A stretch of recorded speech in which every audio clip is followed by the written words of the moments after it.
You're listening to Vaquero News. Good afternoon, Vaqueros. We're coming to you live from Brownsville. It is 12:30 p.m. Monday, October 11, 2021. I am Maria Sanchez and this is Vaquero News. At top of the news, we have COVID-19 updates for Cameron and Hidalgo County. According to the COVID-19 Cameron County Public Health website, as of October the 8th, Cameron County has received confirmation of an additional 94 cases and one death related to COVID-19. The reported death was not vaccinated. Cameron County Judge Eddie Trevino notified the public saying that, quote-unquote, COVID-19 case counts are decreasing, and we noticed a positive decline in the month of September. The total number of COVID-19 cases are 52,602 in Cameron County. In Hidalgo County, according to their COVID report tweet as of October the 8th, 5 deaths related to COVID-19 were reported in Hidalgo County, along with 101 newly reported positive cases. Of the 5 deceased individuals, 5 were not vaccinated.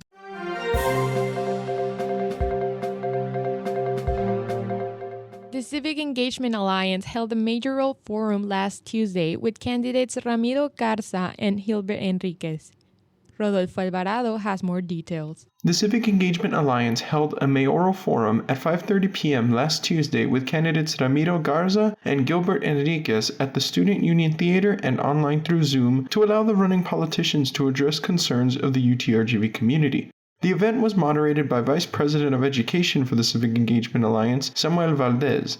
Once introductions were done, Valdez began the question and response portion of the forum. The first question asked was what steps would the candidates take to ensure that future opportunities that are given to Brownsville students are also available to the students in Edinburgh. Enriquez responded first. Collaboration is important. It's important that all the elected officials get together and come up with ideas, come up with the resources so we can provide to the students of Utrgv. Valdez asked the candidates about the systematic challenges that both the Edinburgh and Utrgv communities face today. Garza had this to say. Many people engaged in our community, in our process. And I believe we as government are at fault for that. And I think by having the citizen engagement process will help address that and become a part of our planning for the future. After a question and answer portion of the event where the candidates answered questions from the community, Valdez gave each candidate a chance to give their closing remarks, starting with Enriquez. I'm very passionate about my public service. This isn't something that I'm doing to move up the political ladder. I don't have any political ambitions other than serving the people of Edinburgh as mayor. Garza then followed up. I think our common goal should be to help our community get back on track. We can't let the same old politics, hold us back. Early voting for the mayoral election starts October 18th. To watch the forum in its entirety, visit the Utrgv Student Life Facebook page. For the full story, visit utrgvradio.com. This is Rodolfo Alvarado for Vaquero Radio. Utrgv's police ongoing investigation in 2 sexual assaults and multiple assault by contact cases. Maria Sanchez has more details. The following story was written by the writer-reporter Valeria Henderson and recorded by Vaquero Radio reporter Maria Sanchez. Utrgv's police chief Adan Cruz says investigations are ongoing in 2 sexual assault and multiple assault by contact cases, and no arrests have been made. We're looking at the suspects. The only deal is that these cases are still open and under investigation, and I don't want to speak to the things that we have working because I don't want to hinder the investigations. So that's our position there. Police Chief Cruz said in a Zoom interview last Thursday. As previously reported by the writer, at 2:08 p.m. September 17, a student reported having been sexually assaulted in the Heritage Hall dormitory on the Edinburgh campus. The victim identified the subject as a current student. Utrgv detectives were able to locate and detain the subject. The victim declined to prosecute, but all the physical evidence was recovered and will be processed should the victim choose to prosecute at a later time. The case was referred to the Student Rights and Responsibilities for further review. Around 3:42 p.m. September 22nd, the police department received a report of a sexual assault in the Heritage Hall dormitory. The victim reported that she was sexually assaulted between 2 and 3 p.m. August 20th while the suspect was visiting her in her dormitory. The suspect is known and has been identified according to the police administrative report. The suspect is an Hispanic male, 5 feet and 8 inches in height, 150 pounds with black hair, brown eyes, and light complexion. It was also determined that the same suspect was involved in 2 previous assaults by contact, one at 11:42 p.m. September 14 and another at 12:38 a.m. on September 15. Several services are made available for students and staff to feel safe on campus. The police department offers rape aggression defense system training, which is a self-defense course, Cruz said. The most important thing that I'd like to stress is our Campus Shield app. The Campus Shield app is something that is available to everyone. The link is available on our PD website on the internet, and it can be downloaded. The app also has a friend watch feature, and a police escort is also available through the Campus Shield app for students who may not want to walk alone to their vehicle, dorm, or anywhere at Utrgv. Remember that our officers are all commissioned officers or police officers. They are here 24 hours a day. They do shift work. They're here evenings, weekends, holidays, said Amanda Quintanilla, a victim services specialist with the University Police. Cruz said members of the campus community can use the app if they are concerned for their safety. The deal with that app is that if you're concerned for your safety, because you're on your own cell phone, you can keep mobile. You're moving. Mm-hmm. You're moving. Now, we have the ability to track you and your cell phone once you call in for an emergency. Oh, wow. So we'll know. So the PD will know where you're at. That's only activated when you make that emergency call. We're not tracking everyone 24/7 like Big Brother. That does not happen. Cruz said that there is no ongoing threat for the moment and that he wanted to let the campus community know about the programs and apps they offer. I know everyone is concerned about the 2 recent reports that we had, but there is no ongoing threat at this time. There is no ongoing threat. So I just want to make sure that everyone feels safe and secure and that they understand the programs we have in place to improve the safety and security of everyone on the campus. Campus Shield being a big part of it. The more participation we have in people that use this app, the better off we're going to be. To learn more details and read a complete story, visit utrgvwriter.com. This was Maria Sanchez for Vaquero Radio, the Valley Student Station. Utrgv's Tuition Advantage program, which facilitates the university tuition guarantee, will expand in fall 2022 to support a larger portion of the student population. Rodolfo Alvarado has more details. The following story was written by the writer-reporter Natalie Lapsley and recorded by Vaquero Radio reporter Rodolfo Alvarado. Utrgv's Tuition Advantage program, which facilitates the university's tuition guarantee, will expand in fall 2022 to support a larger portion of the student population. Utrgv's Associate Vice President for Strategic Enrollment, Griselda Castilla, explains. Every year, we continue to assess the different programs that we have available to our students, and this is one that we've reviewed frequently to see if we can increase the number of students that are able to take advantage of this program. So for that reason, we were able to go ahead and increase the family income to $100,000. Castilla said that Tuition Advantage is important in determining enrollment and that while a lot of Utrgv students receive financial aid, it is not enough to cover tuition and fees for some students. We don't want tuition and the payment of tuition and fees to be a barrier to our students. So with the Tuition Advantage program, we are guaranteeing our students that come from a household of $100,000 or less that if their financial aid and scholarships is not enough to cover their tuition and mandatory fees, then we will go in and cover that balance for them. Students must complete the financial aid application to be considered for the Tuition Advantage program. From there, some students are selected by the U.S. Education Department for verification. Made the FAFSA, the free application for federal student aid, available this past Friday, October 1. So our new and current students can already start submitting the applications that they can be considered for this program. According to Castilla, the family income limit for the program is decided based on the new information from student FAFSAs. So we do look at the number of students enrolling, what the income is that they're reporting to us to determine how much we're able to basically afford. These are institutional funds that we are using to support this program.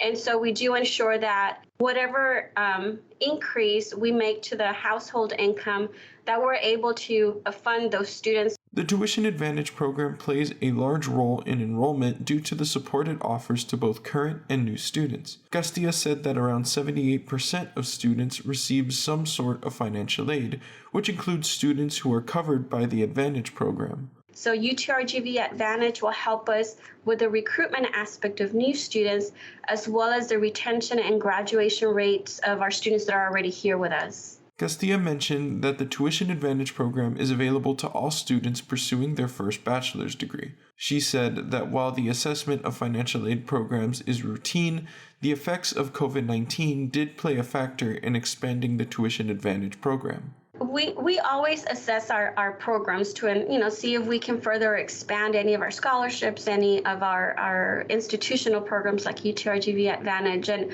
one of the influence and factors too is that we acknowledge that our students and their families still continue to be impacted by the pandemic. The deadline to submit the FAFSA to be considered for the Tuition Advantage program is March 15th for current and incoming students. Castilla had this message for students. I want to encourage all of our students to do the financial aid application. One of the things that we are stressing to our students is that if their income information has decreased or significantly or even just a bit, that you never know if you may qualify for at least partial financial aid. So it's very important that all of our students take advantage of submitting the financial aid application. This is Rodolfo Alvarado for Vaquero Radio.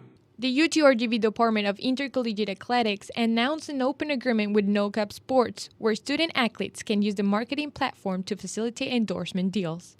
Maria Sanchez has more details. The following story was written by the writer-reporter Omar Zapata and recorded by Vaquero Radio reporter Maria Sanchez. The Utrgv Department of Intercollegiate Athletics announced October 4th an open agreement with NoCap Sports, where student athletes are able to use the marketing platform to facilitate endorsement deals on their name, image, and likeness.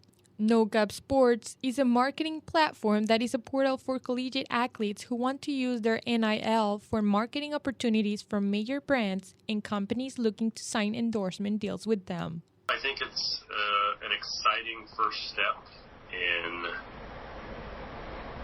providing some tools and resources for our student athletes to venture into this new world of name, image, and likeness. For so long in the NCAA, it's been, very black and white, hardline rules on what student athletes are and are not able to receive, and anything that they receive beyond just,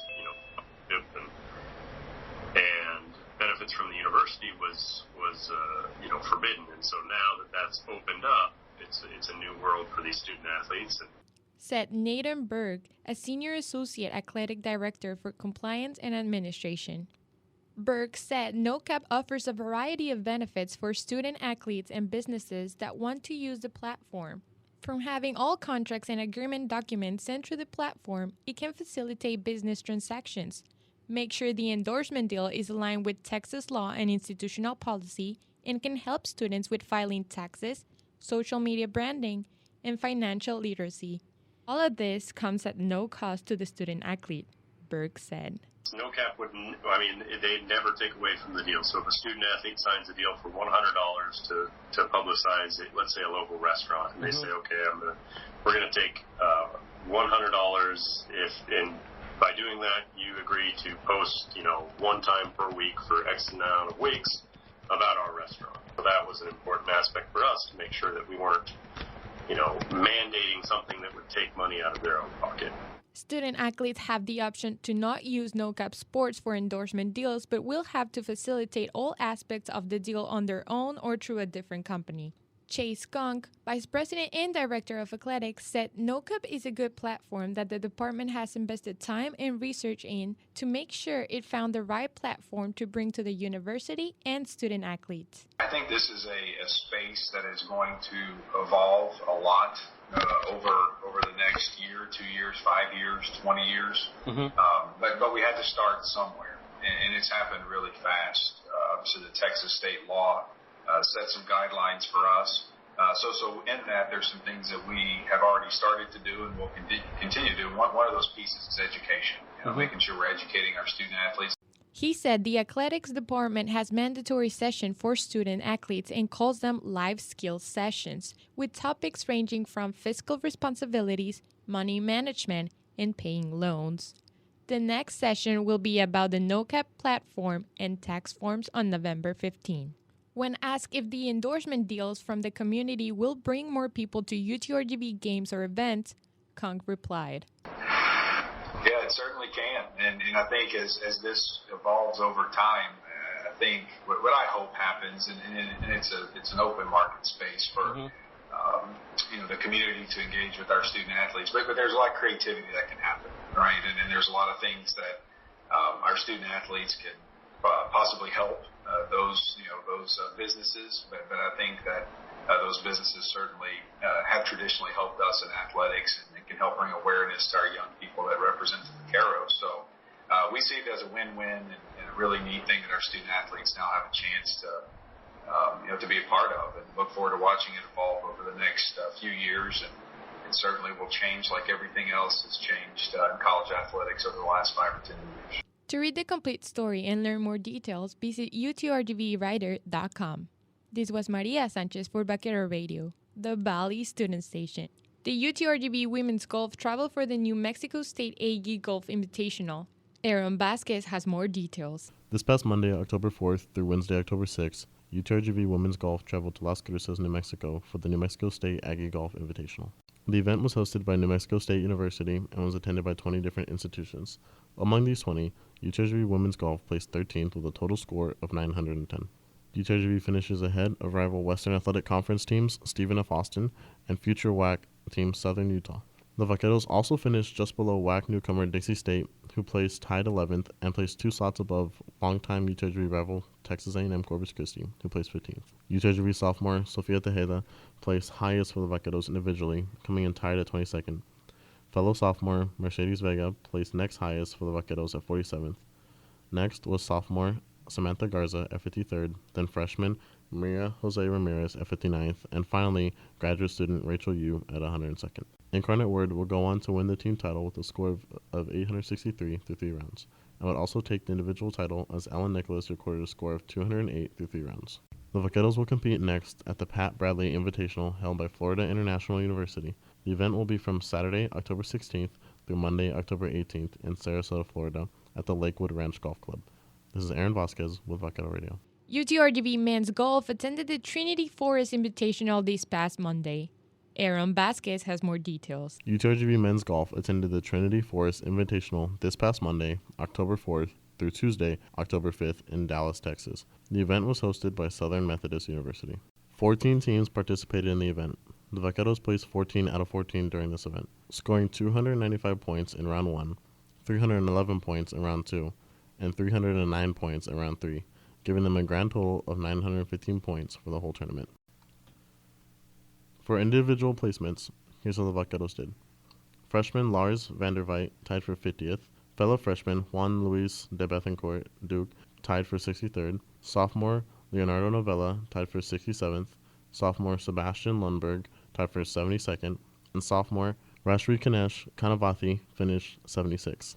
Vanderveit had the lowest score total of all Vaqueros, placing him highest between them. Novella had the team's best third-round score, finishing with a score of 73 and 229 total. The event's host, SMU, will go on to win the tournament, and their very own Noah Goodwin would also take the individual first-place title. The Vaqueros started another tournament today, Monday, October 11th, at the Bentwater Intercollegiate Tournament hosted by Sam Houston State University. The event will be in Montgomery, Texas, at the Bentwater Country Club. This event will continue through until Wednesday, October 13th. This is Aaron Vasquez with Vaquero Radio. Edinburgh Student Union partnered with Sodexo to host a tabling event titled Taste of the Union last Thursday. Carla Landaverde has more details. The following story was written by Vaquero Radio reporter Carla Landaverde and recorded by Vaquero Radio reporter Rodolfo Alvarado. Edinburgh Student Union partnered with Sodexo to host a tabling event titled Taste of the Union last Thursday. According to the Utrgv Office for Sustainability website, Sodexo is Utrgv's dining services contractor. The event included an interactive activity with food court promotions. It was located on the first floor near the sliding doors of the Student Union building for students, faculty, and staff. Student manager at the Student Union, Adriana Nava, shared the purpose of the event. It is to have students come visit the union first off and to let them know what different restaurants we have, because regardless of people coming to classes, sometimes they don't stop by the union.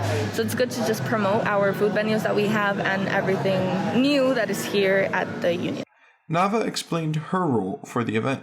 So since I am a student manager, I have to make sure that everything is in order. If they have the advertisement posters that they needed in order to let students know what kind of promotions each food venue is having. Since the union is doing tabling, such as the spin the wheel to receive free gifts or free prizes, actually, we are in charge of setting up tables. Any tabling that needs to be done throughout the union for this special event is done by us. It was the first student union event for kinesiology sophomore Jorge Salazar. It took him less than a minute to participate, said Salazar. Another attendee was accounting junior Naideli Ontiveros. She noticed the event as she passed by the union and decided to check it out. She left a final comment for students. Just students getting themselves involved, take advantage of the events. You never know what may happen. We don't know if another pandemic may arise. Just take advantage of it. For more information on future events done by the Student Union, visit their V-Link page. This is Rodolfo Alvarado with Vaquero Radio. And now let's go with this week's sports schedule. Jan Trejo has more details. For today, Tuesday, and Wednesday, we have men's golf at Bentwater Intercollegiate at Montgomery, Texas, and it's going to be all day. There's going to be a tennis tournament starting on Thursday 14 to Wednesday 20. It's going to be a men's versus ITA regionals at College Station, but the time is to be announced, so if you want more information, make sure to visit the sports schedule website. And on Friday, we have a 7 p.m. women's soccer at Stephen F. Austin, Nacogdoches, Texas. And for the weekend, on Saturday, at 9 a.m., men's cross-country at Arturo Barrios Invitational at South Texas Shutdown, presented by Navy Army Community Credit Union at College Station, Texas. And 9:45 is going to be women's cross-country at the same location, so make sure to go and support them. And at 2 p.m., we have volleyball versus Sam Houston at Edinburgh, Texas. And at 6 p.m., we have men's soccer versus Houston Baptist at Edinburgh, Texas. And last but not least, we have a golf tournament that is going to last the whole weekend. And it's going to be a women's golf at Pat Brandley Invitational at Sarasota, Florida. And the tournament is going to be all day. This was Jan Trejo with the sports schedule for Vaquero Radio, the Valley Student Station. And now for this week's announcements, Jan Trejo has more details. For today at 12 p.m., we have United Union, a National Coming Out Day. And it's going to be at the ESTUN East Patio in Edinburgh. And in Brownsville, it's going to be in the BSTUN Veranda. We're going to have a risk management at 3:30 to 4:30, and it's going to be online. So please visit B-Link for more information. And at 6 p.m., there's going to be a family academic with financial aid and a scholarship, and it's going to be online. So please, if you want to check about your finances, go online to B-Link for more information. For Tuesday, we have VR tournament at 12 p.m. to 1 p.m. and it's going to be at the game room located in the Edinburgh Student Union. And at 12:30, we have a Holy Mass at Newman Catholic Student Center. And at 4 p.m., we have a Hispanic Heritage. And the guest speaker is going to be Dr. Erika Rendon Ramos. Last but not least, is going to be Aqua Zumba at 6:30 p.m. at the University Recreation Center. For Wednesday, we have LGBT plus History Month Library Resources discussion at 11:30 a.m. and it's going to be online for this event. So please, if you want to know more information about this, go to B-Link. And at 12 p.m., we have Let's Tackle Bound Involvement Fair, and it's going to be in Edinburgh South Quad. And at 5 p.m., we have Chess Night at Edinburgh campus, and it's going to be in the EIEAV 2207. For Thursday, we have at 3:30 Thriving Study Hall, and it's going to be online. So please make sure you go to B-Links to have more information about it. And at 4 p.m., we have UT School of Law, visit Utrgv, and it's going to be in the ELAVN 101. And finally, at 4 p.m., we have Marvel Trivia, and it's going to be online. So if you want to participate, make sure you go to Billings and check it out. It's going to be really fun.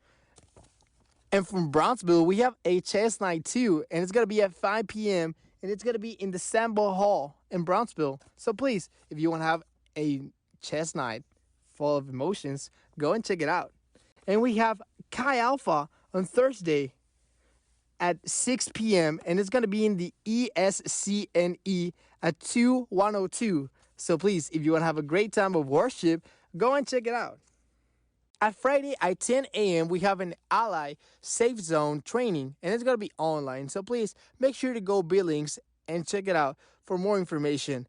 And at 3 p.m., we have an SPIE seminar series, and it's going to be online too. And at 6 p.m., we have Kahoot Trivia Night, and it's going to be online. That sounds like a lot of fun. So at 10 a.m., we have Dream Zone about training, and it's going to be online. So please, if you want to know more about it, go to Billings. We have an online general meeting risk management at 12 p.m. If you want more information, please go and check it out in Billings. This was Jan Trejo with the weekly announcements. You're listening to Vaquero Radio, the Valley Student Station. And now for this week's weather report. Good afternoon, Vaqueros. Here's your weekly weather forecast. Today is partly cloudy with highs in the low 90s and lows in the upper 70s. Tuesday will be breezy with highs ranging from 94 to 104 degrees and lows from 76 to 80 degrees. Wednesday will also be breezy with highs ranging from 94 to 104 degrees and lows in the upper 70s. Thursday has a 20% chance of rain with highs up to 101 degrees and lows in the upper 70s. Friday will also have a 20% chance of rain with highs in the 90s and lows in the 70s. This was your weekly weather forecast. This is Will Bennett with Vaquero Radio.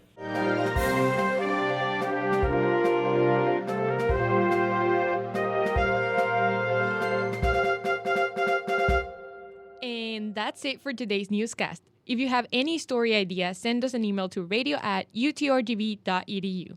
Listen to Vaquero Radio wherever you are. Download the Radio FX app on your smartphone through the Apple App Store or the Google Play Store. Search Vaquero Radio and add us to your favorites. You can listen to music, chatting during DJ hours, and much more. Also, follow us on our social media platforms and visit our website for updates and much more. We will see you next Monday at 12:30 p.m. here on Vaquero Radio, the Valley Student Station. This has been Vaquero News.